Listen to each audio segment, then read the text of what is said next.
অর্শ বা পাইলস রোগে ভুগছিলেন এক কর্মী। তার জন্য অফিস থেকে ছুটি চাওয়ায় অসুখের প্রমাণ চাইলেন ম্যানেজার। তাই নিজের মলদ্বারের ছবি তুলে তা ঊর্ধ্বতন কর্তৃপক্ষকে পাঠিয়ে দিলেন সেই কর্মী। তবে নিজের এই কীর্তিতে খানিকটা বিপাকে পড়েছেন ওই কর্মী। বিস্তারিত থাকছে ডেস্ক রিপোর্টে। অর্শ বা পাইলস রোগে ভুগছিলেন এক কর্মী। তার জন্য অফিস থেকে ছুটি চাওয়ায় অসুখের প্রমাণ চাইলেন ম্যানেজার। তাই নিজের মলদ্বারের ছবি তুলে তা ঊর্ধ্বতন কর্তৃপক্ষকে পাঠিয়ে দিলেন সেই কর্মী।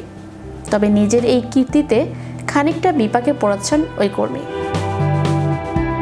পাইলসের সমস্যায় অফিস কর্মী ভুগছিলেন বেশ কয়েকদিন, ঠিক মতো দাঁড়াতে পারছেন না তিনি, এমনটাই দাবি তার। বিষয়টি জানিয়ে অফিসে ছুটির জন্য দরখাস্ত করেন তিনি, কিন্তু ছুটি দিতে গিয়ে তার শারীরিক সমস্যার তথ্য চান ঊর্ধ্বতন কর্তৃপক্ষ।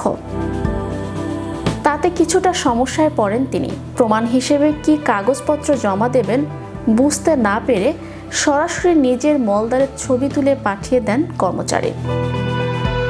হেমোরয়েড বা অর্শ রোগে ভুগছিলেন ওই কর্মী। তার জন্য অফিস থেকে ছুটি চাওয়ায় বলা হয়েছিল প্রমাণ দিতে। তাই নিজের পশ্চাৎ দেশের ছবি তুলে তা ঊর্ধ্বতন কর্তৃপক্ষকে পাঠিয়ে দেন। তবে নিজের এই কীর্তিতে অনেকটাই বিরক্ত বোধ করেন তিনি।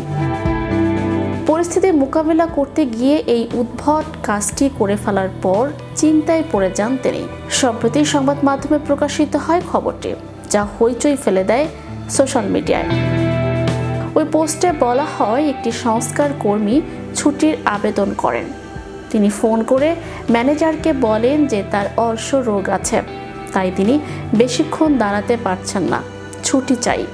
উত্তরে ম্যানেজার কর্মচারীর কাছে অর্শ রোগে আক্রান্ত হওয়ার প্রমাণ চেয়ে বসেন। প্রমাণের অভাবে ছুটি হাতছাড়া হতে পারে দেখে নিজের পশ্চাৎ দেশের ছবি নিজের ম্যানেজারকে পাঠান সেই কর্মচারী। ছবি পাঠিয়েও স্থির থাকতে পারেননি তিনি, কারণ সংস্থার কোনো নিয়ম এতে লঙ্ঘন হয়েছে কিনা তা নিয়েও উদ্বিগ্ন ছিলেন তিনি।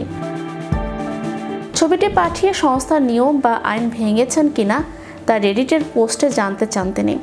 তার আশঙ্কা সংস্থার নিয়োগ বিভাগ বা পুলিশে অভিযোগ জানাতে পারেন তার ম্যানেজার। সেক্ষেত্রে কি সমস্যা হতে পারে তাও পোস্টে জানতে চান ওই কর্মী।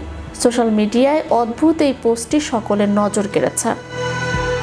অর্শ এমন একটি অসুখ যার ফলে মলদ্বার ফুলে ওঠে এবং এটি বেশ বেদনাদায়ক। পরিস্থিতির অবনতি হলে মলদ্বার থেকে রক্ত পড়তে পারে। এই অস্বস্তিকর অবস্থায় ভুক্তভোগীরা চট করে কারো সামনে এই নিয়ে আলোচনা করতে অস্বাচ্ছন্দ্য বোধ করেন।